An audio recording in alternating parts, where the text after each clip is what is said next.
Hey everyone, it's Theresa here and welcome back to my channel. I'm so glad you're here. Today I'm going to be creating a fall themed layout for my son Nick. This is from fall of last year, so fall of 2020 when he was going into the 11th grade. I'm working with the Simple Stories Cozy Days collection, which was, I received this from a Click Hits from one of their fall kits last year, and love this collection. Loved some of the icons in the collection. You can see the pattern papers and the die cuts that I've chosen, and also there were a couple of painted wood pieces in this kit that I wanted to incorporate into my layout as well. And so before I jump into the layout, I just wanted to share this real quick with you.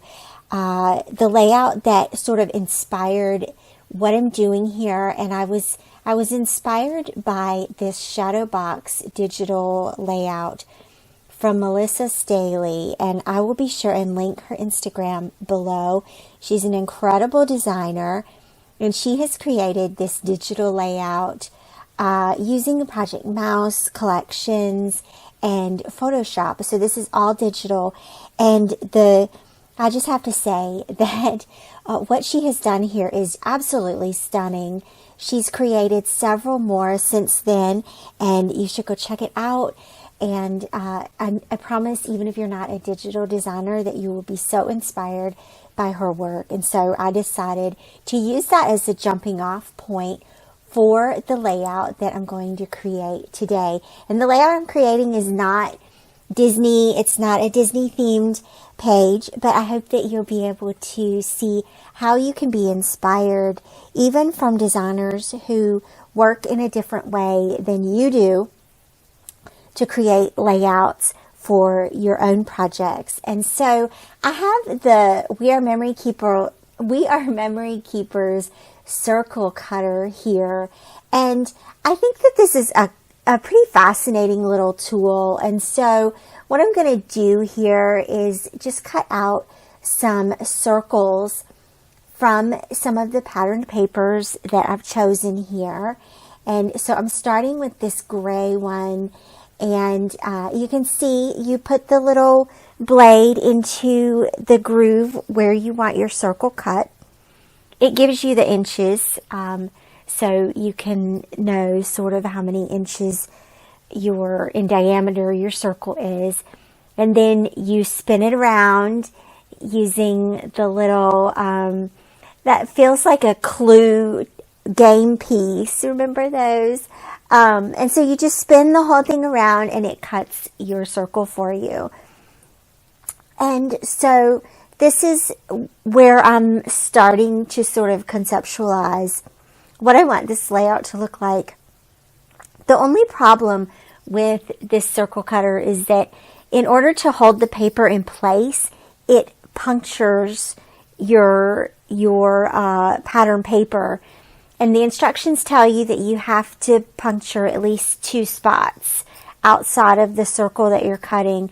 And so that means that these papers they're left with a beautifully cut circle, but there's a couple of puncture places. So you'll see how I'm gonna work with that here in just a moment. But I wanted to just layer them together and sort of feel how that was going to look on the page here, and how that was going to layer with the photo. And so I'm kind of happy with that. And then I'm going to trim this out. And so this is where I was trying to figure out like what to do with those punctured pieces. And so these are going to act like frames, literally on the page. And so I'm going to layer them one on top of the other, but they'll just be smaller rectangles on the bigger background of the page. And so I wanted to do a craft background here, and then use the Simple Story stencil to paint some of the leaves on the background, so it's almost like the leaves are falling on the page. And so here you can see sort of what kind of decisions I'm making about how to position these frames now with this circle cut out in the middle. And as I think I have it kind of figured out, and I'm just going to take these distress paints and use the dauber end to directly apply the paint to the background cardstock. I wish I could tell you what brand of craft paper that is, and I really have no idea. It's been in my stash. It may be the Tim Holtz craft cardstock. I'm not sure. But I'm just dabbing that in some areas around the background. I don't have to do the whole thing because the whole background isn't going to be showing. I just really wanted the space underneath the photo here that's sort of in the shadow box.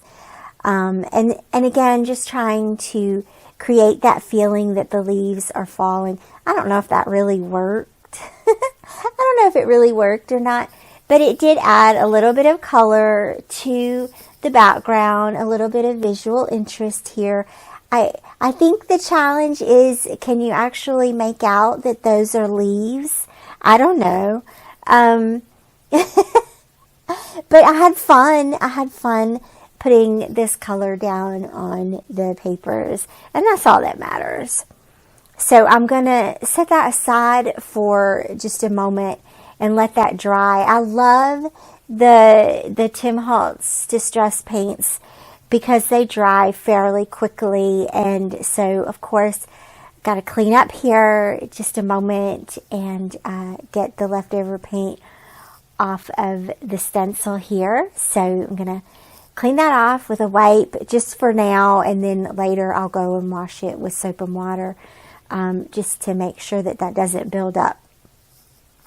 And so now the fun begins, and we can add all the fun things, the pattern papers and the photos and the embellishments here. And so I'm going to, first I got to make the final decision about where I'm going to adhere these pattern papers or how I'm going to layer them. And I end up making them sort of concentric, and so they all line up at the bottom, and then it radiates upwards. And I think that that's a really cool effect. I like that. You could do it any kind of way that you liked. One thing I did was I lined up the gray paper on the top because it sort of bothered me to have the writing going at a diagonal. I don't know. And I have to say that overall the gray on top isn't really my favorite part. The gray pattern paper is not it's a weird choice in this collection. I have to be honest. Like, I liked it for the script and the words that are on that pattern paper, but that tone of gray, I'm just not sure.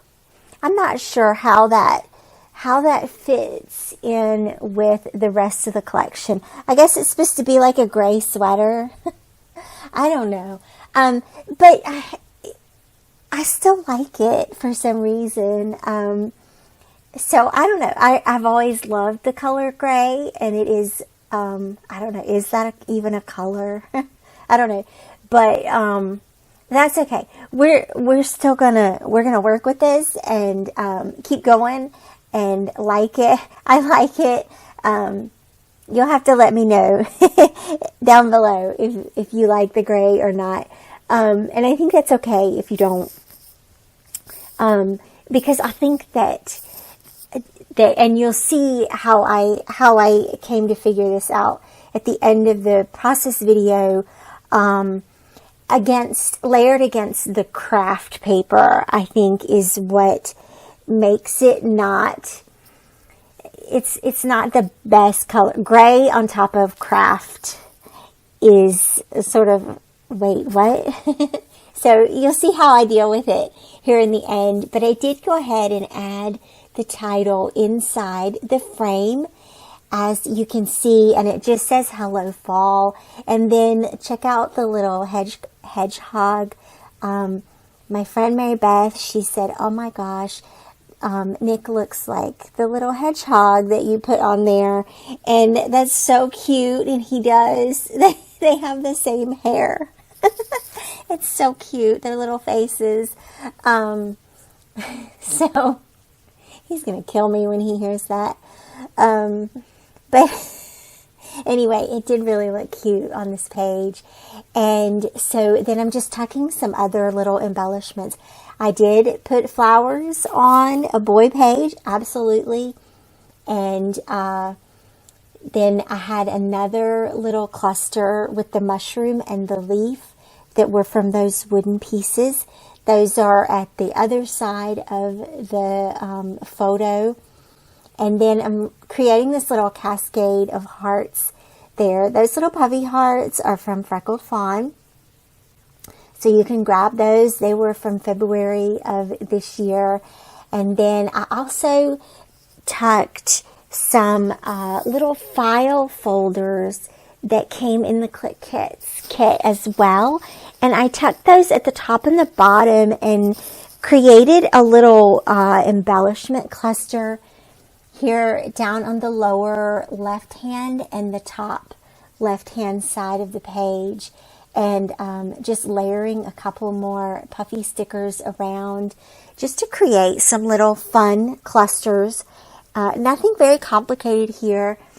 And then I have to say that this little sheet of brad embellishments, they're flat backs. So you don't have to actually poke your cardstock. They just adhere right down. And that is the most amazing thing to do with brads ever. And I'm so happy about that, I didn't have to puncture the cardstock. And so I used a couple of those at the top and bottom right hand sides of my layout, and then stamped my date. And I'm going to just journal a little bit here at the top about Nick going into 11th grade. This was fall of 2020, so straight in the middle of the pandemic, and still staying at home and still doing school at home for him, and just wanted a documentation of that for his album. And so I used a photo that I actually took at Thanksgiving, and had them all just go out in the backyard and take a couple of photos. And it turned out it's a really lovely photo of him with the fall leaves in the background. And so I think I have just a couple more things that I want to do on this page. So looking at that when it was finished, the layout itself is finished. Everything is on there that I want to put on there. But again, sort of trying to wrestle with that gray on craft and how the craft doesn't really frame the layout. And so I decided, and this is probably the smartest thing I did on this layout, I took this blue Heidi Swap paper and used that as the background.